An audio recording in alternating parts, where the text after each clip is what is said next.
धोखे के रूप में देखते हैं। वह हिंसा की दुर्भावना से भरे रहते हैं। यहाँ क्रोध और नफरत उनके तर्क को खत्म कर देती है। वो हिंसा का रास्ता अपनाते हैं।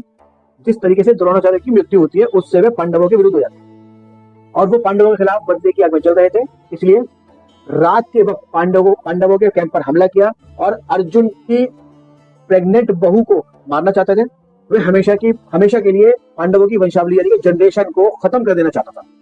बूढ़े भिखारी को यह एहसास होता है कि इंसान की जो एज है वो एक अंधा महासागर है जो कि ऊंचे पर्वतों, गुफाओं और ऊंची चट्टानों से घिरा हुआ है।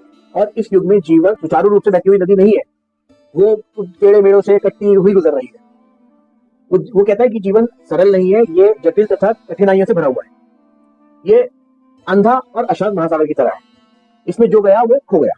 इस नाटक में बूढ़े भिखारी दूरदर्शिता और दूरदर्शी वाला बनाकर प्रेजेंट किया गया है। इस मंच पे जो पात्र हैं वो एक शैडो में दिखाई देते हैं। शैडो यानी कि मतलब परछाई में सब चल रहा है सब।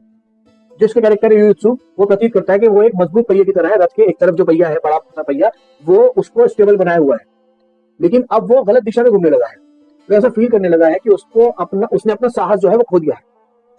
और जो दूसरा कैरेक्टर है संजय, वो अपनी भावनाओं को ये कहकर प्रकट कर रहा है कि अब वो सजावटी पहिया है, वो डगमगा रहा है बहुत ज्यादा, अब वो डेकोरेटिव है, अब वो सिर्फ सपोर्ट से चल रहा है। एक साइड जो राइट या लेफ्ट साइड जो पहिया है, एक पहिया सही है, दूसरा पहिया सिर्फ उसके सपोर्ट से चल रहा है, वरना वो बेकार है, उसका कोई काम नहीं है, उसकी कोई वैल्यू नहीं है और वो अपनी मर्जी के अनुसार कोई कार्य नहीं कर सकता।